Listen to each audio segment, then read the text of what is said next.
Hey everyone, welcome back to Unalienable Truth.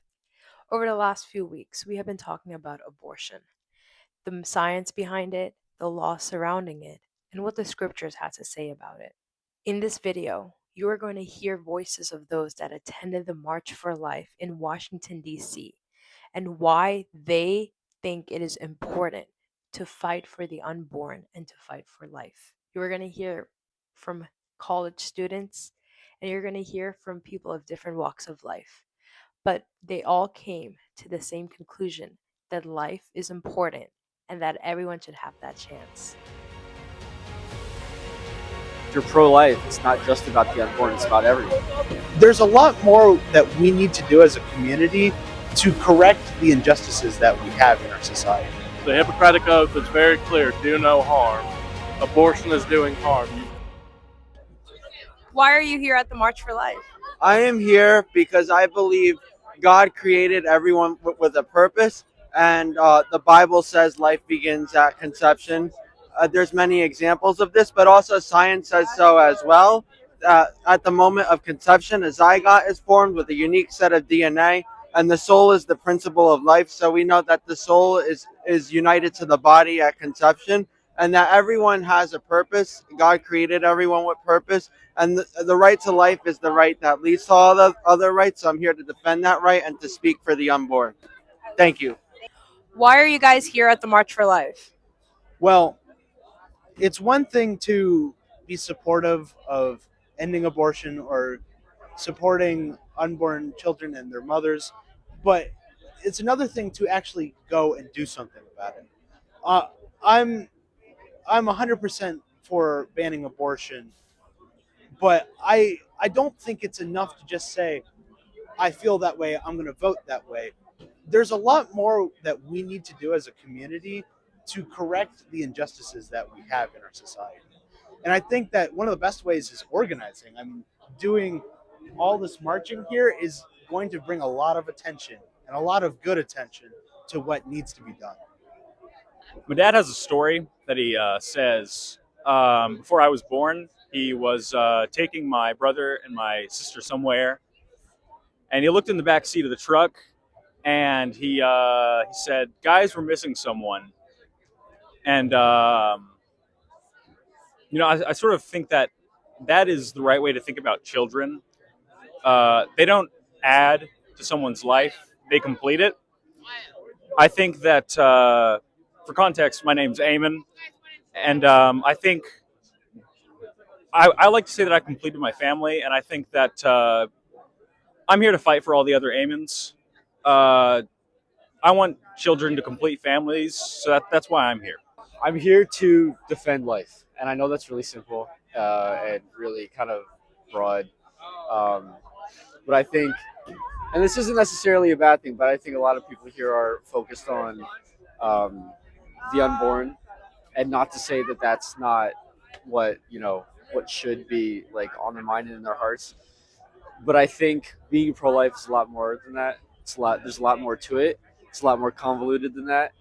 Um, and I'm here for life in general. I mean, I'm here for people who can't stand up for themselves, for people who are made in the image and likeness of God, and their treatment does not reflect that.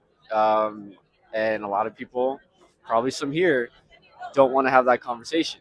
Um, and I think that's something that needs to be said, needs to be kind of thought over, and realize that if you're pro-life, it's not just about the unborn; it's about everyone. It's about euthanasia. It's about veterans. It's about the elderly. It's about the disabled. It's about the immigrants. Um, and that's what I'm here for today. I'm here to stand up for the unborn, as my sign says, but I'm also here to stand up for life in general, in all aspects. I definitely think why I'm here in general is definitely strong Christian values. I know it's like a basic answer, but my mom had three miscarriages before me too, and I think when like you dive into what the Bible is and what God and what He like had lined out for people, abortion's a very like detrimental thing because you're taking away life that God planned out and all that kind of stuff, and a life that God just like had planned out for someone overall. Thank you so much. Well, I'm here today because I'm a seminarian, so I'm not going to have any children. But when I talk to my nephews and nieces, I hope I can say I did something. When God willing, this kind of thing becomes unimaginable. I want to say I did something. I was there. So that's why I'm here. Like Ezekiel, I'm also a seminarian, but this is what we're called to do. As the Bible says, before He formed you in the womb, He knew you. He had our vocations in mind before we were even in our mother's womb. So that is why we're here today, supporting life. Why are you here today at the March for Life? I came up from South Carolina because every human life is valuable. I'm agnostic, I'm queer, and without the right to life, what rights really do matter? It's so easy to take away other rights, to discriminate against other human beings if we don't have that fundamental right to life, and we know life begins in the womb at fertilization. That's a scientific fact. That's not religious. Religion. That's great, but that's a scientific view. We know that life begins at conception. We have to protect life from womb to tomb, conception to natural death. Every human being has a right to die a natural death. We're all only on this planet once. We might only exist once, to me at least. So that just makes it ever so much more important to fight for these unborn children who are being killed in the womb and right in our communities. Okay. One more question. How would you respond to those that say abortion is healthcare and or anything of that sort? Well, abortion violates the Hippocratic Oath. The Hippocratic Oath is very clear: do no harm. Abortion is doing harm. Killing a human being is harm. And again, that extends all the way across from the abortion clinic to death row to the border. Every human being has a right to be treated with dignity, a right to be treated with value, and a right to life from beginning to end, no matter where they are, no matter their citizenship status, no matter their sexual orientation, their gender, anything else. Every human being, we can disagree on the issues. We can have political disagreements. That's fine. We all do. That we wouldn't be Americans if we weren't. We wouldn't be human beings if we didn't have our disagreements.